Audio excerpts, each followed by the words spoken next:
Hello everyone, आप सबका फिर एक बार स्वागत है हमारे यूट्यूब चैनल एसएल हिल क्लासेस में। तो आज हम सॉल्व कर रहे हैं 10th क्लास की एनसीईआरटी बुक का चैप्टर 6 त्रिभुज की एक्सरसाइज 6.4। तो चलिए वीडियो शुरू करते हैं। और हाँ दोस्तों, वीडियो शुरू करने से पहले अगर आपने अभी तक हमारे चैनल को सब्सक्राइब नहीं किया है तो प्लीज़ आपसे निवेदन है कि हमारे चैनल को सब्सक्राइब करके हमारा सपोर्ट करें। तो चलिए वीडियो शुरू करते हैं। इस प्रश्नावली में पढ़ेंगे हम 6.4 में क्वेश्चन नंबर 1। तो आई इसके पहले इस प्रश्नावली पूरी प्रश्नावली में हमें पढ़ना है समरूप त्रिभुजों के क्षेत्रफल। तो आइए एक प्रमेय जानते हैं। तो सबसे पहले एक प्रमेय होती है, तो उस प्रमेय के बारे में जान लेते हैं, फिर इसके सवाल लगाएंगे। और हाँ, इसके पहले की जितनी भी वीडियो हों वो सब हमने करवा चुके हैं, तो लिंक डिस्क्रिप्शन में मिल जाएगी, प्लीज़ जाकर वो वीडियो देख लें। तो देखिए यहाँ पे हमें एक चीज़ पढ़नी है, समरूप त्रिभुजों का क्षेत्रफल। तो समरूप त्रिभुजों के क्षेत्रफल की एक प्रमेय होती है जो हमने लिख दिया कि दो समरूप त्रिभुजों के क्षेत्रफल का अनुपात इनकी संगत भुजाओं के अनुपात के वर्ग के बराबर होता है। कहने का मतलब, अगर हमारे पास यहाँ पे दो त्रिभुज हैं जो क्या हों, दोनों समरूप हों, ध्यान देना और से, ए बी सी एक त्रिभुज है और दूसरी पास हमारे पास डी ई एफ, दोनों क्या हैं, समरूप त्रिभुज है। तो कह रहा है कि अगर समरूप त्रिभुजों ने इनका जो क्षेत्रफल का अनुपात होता है, यानी कि इसका एरिया हो जाएगा area of A B C बटा area of D E F, यानी कि इन दोनों का एरिया का अनुपात इनकी संगत भुजाओं के वर्ग के बराबर होता है। इनमें कोई भी भुजा एक ले लीजिए, उनका वर्ग के बराबर। अगर आप हम ए बी ले रहे हैं तो क्या हो जाएगा, ए बी बटा डी ई का होल वर्ग, ये हुआ करता है। यह वाली प्रमेय यही कह रही है कि दो समरूप त्रिभुजों के क्षेत्रफल, यहाँ पे दोनों ये त्रिभुज क्या हैं, समरूप हैं। दो समरूप त्रिभुजों के क्षेत्रफल का अनुपात इनकी संगत भुजाओं के अनुपात के वर्ग के बराबर होता है। यानी दो त्रिभुज हैं तो इनकी कोई भी संगत भुजा ले लीजिए। हमने ए ली, फिर इसी के आगे आप ये भी लिख सकते हैं कि बी सी अपान ई एफ का वर्ग बराबर, इसी को हम लिख सकते हैं ए सी अपान डी एफ का वर्ग। यानी कि इनकी कोई भी एक भुजा ले लें, उसके संगत क्या होता है, वर्ग के बराबर हुआ करता है। तो आई होप ये आपको प्रमेय समझ में आ गई होगी। तो आइए अब करते हैं क्वेश्चन नंबर पहला। तो देखिए क्या कह रहा है, मान लीजिए ए बी सी तथा त्रिभुज डी ई एफ है, यानी ए बी सी समरूप है त्रिभुज डी ई एफ, यानी कि ए बी सी और डी ई एफ के यहाँ दो समरूप त्रिभुज हैं और इनके क्षेत्रफल दिए गए हैं। यानी कि ए बी सी का क्षेत्रफल हमें दिया गया है 64 सेंटीमीटर स्क्वायर और डी ई एफ का क्षेत्रफल हमें दिया गया है 121 सेंटीमीटर स्क्वायर। यदि ई एफ 15.4 सेंटीमीटर है तो बी सी ज्ञात कीजिए। तो आइए देखते हैं, इसे करते हैं बहुत ही आसान तरीके से। तो देखिए ये है क्वेश्चन नंबर हमारा पहला। तो हमने ये लिख लिया है, तो यहाँ आप ध्यान दीजिएगा, बहुत आसान सा सवाल है। तो जो सवाल में कह रहा था कि त्रिभुज ए बी सी समरूप है त्रिभुज डी ई एफ के, तो हमने समरूप कर लिया। फिर कह रहा है कि area of A B C का 64 सेंटीमीटर स्क्वायर दिया है, तो हमने लिख लिया। फिर कह रहा है कि area of D E F 121 centimetre square दिया है, तो हमने लिख लिया। कह रहा है ई एफ दिया है 15.4 सेंटीमीटर, तो हमने वो लिख लिया। अब कह रहा है इसमें कि हमें यहाँ पर बी सी ज्ञात करना है, वो भी लिख लें। क्या करना है, बी सी ज्ञात करना है। तो देखिए ये दो क्या है, समरूप त्रिभुज हैं। ए बी सी तो ये ए बी सी हो गया, ये डी ई एफ तो डी ई एफ हो गया। अगर इनके क्षेत्रफल बराबर हैं तो इनकी संगत भुजाओं के वर्ग भी आपस में क्या होंगे, बराबर, जो हमने पीछे फिर में पढ़ चुके हैं। तो उस वहीं से लगा देंगे हम, यहाँ पर जब सवाल यूज लिखेंगे लिख देंगे यहाँ अब देखिए यहाँ से नाउ, चूँकि त्रिभुज ए बी सी समरूप है त्रिभुज डी ई एफ। ध्यान देना, अगर समरूप है तो इनकी संगत भुजाएं भी क्या होंगी, आपस में बराबर होती है। अगर समरूप है तो फिर हम जानते हैं प्रमेय होती है, प्रमेय 6.6 जिसे हमने अभी ऊपर ये पढ़ा है। तो अब प्रमेय क्या कहती है कि अगर प्रमेय ये वाली यूज करने के बाद इनका क्या हो जाएंगे, इसका एरिया तो area of A B C बटा इसका एरिया का अनुपात, यानी area of D E F बराबर इनकी संगत भुजाओं के। तो संगत भुजा क्या है हमारे पास, बी सी बटा ई एफ का होल स्क्वायर। समझ में आ रहा है ना।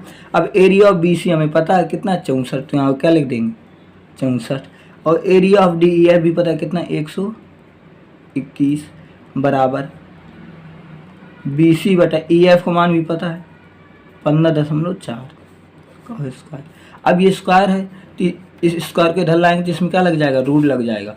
तो आ जाएगा रूट 64 बटा 121 बराबर बी सी बटा 15.4। तो यहाँ ध्यान दीजिएगा, अब ये रूट है, अगर ये रूट के बाहर निकलेगा तो कितना आ जाएगा 8/11 बी सी बटा 15.4। हमें बी सी का मान चाहिए तो ये कहाँ हो जाएगा, ये इसका चला जाएगा ऊपर, तब हो जाएगा बी सी बराबर 15.4 गुणे 8/11। समझ में आ रहा है ना। अब यहाँ पे देखिए एक अंक बाद है तो 1 0 कितना आ गए, बी सी बराबर 15 यानी 154 इंटू 8/110। अब क्या करें, इसका गुण काटने कट जाएगा, 11 से कट जाता, 11 एकन्ना 11 और 0, तो 11 एकन्ना 11, 11 चौको 44। तो अब 14 गुणे 8 करा देंगे तो आज 20 आ गया हमारे 14 गुणे 8/10। तो 14 अट्ठे 112 कितना हो जाएगा 112/10। अब जब इसको भाग करेंगे तो आ जाएगा 11.2, यानी BC कितना निकला है हमारा 11.2 सेंटीमीटर। कितने जी सवाल था, आई होप आपको समझ में आ गया होगा। तो आइए अब देखते हैं अगला क्वेश्चन। देखिए क्वेश्चन दूसरा कह रहा है एक समलंब ABCD जिसमें AB समांतर है DC के विकर्ण परस्पर बिंदु O पर प्रछेद करते हैं। यदि AB बराबर 2CD है तो त्रिभुज AOB और COD के क्षेत्रफल का अनुपात ज्ञात कीजिए। समझ में आ रहा है ना। अगर कह रहा है कि ये AOB और COD के हमें क्या निकालना, क्षेत्रफल का अनुपात। तो आइए देखिए इसे करते हैं, आप बुक लेके ही बैठे। ये जो हमें कह रहा था वो हमने लिख दिया और ये ABCD समलंब है। तो हमें क्या करना है कि हमें निकालना है एरिया ऑफ AOB बटा एरिया ऑफ DOC का हमें अनुपात निकालना है।